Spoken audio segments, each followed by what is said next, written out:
Christmas is a time when we enjoy treating ourselves with lots of delicious dinners and tasty things to eat. And these Rudolph cookies, with his famous red nose, are just the thing to get the festive party started. Mix 62 grams of butter and 35 grams of sugar in a large bowl with a wooden spoon.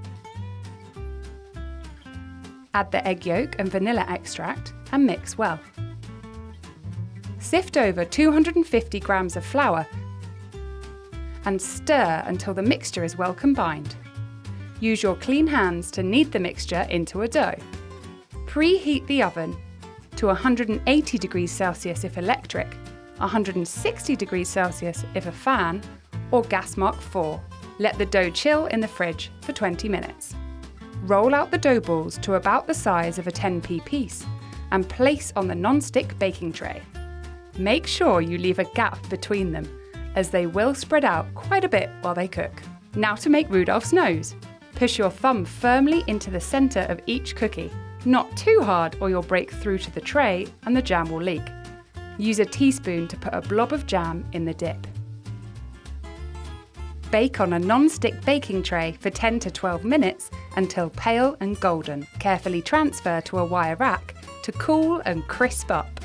While still soft, use chunks of pretzels to press into the cookies for Rudolph's antlers. Once the cookies are cool, use chocolate chips for his eyes. Well done! You've completed the Christmas challenge.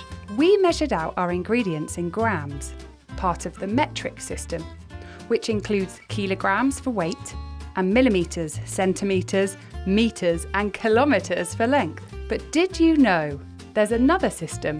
The imperial system uses different measurements. Ounces and pounds for weight, and inches, feet, yards and miles for distance. Chances are you use both every day. Although don't mix them up, it'll spoil your cookies. You can download this experiment and others at the iet.org/Santa and find out more about the different systems of measurement, as well as lots of other fun activities. And I hope to see you back here at Santa's STEM Workshop very soon. Bye!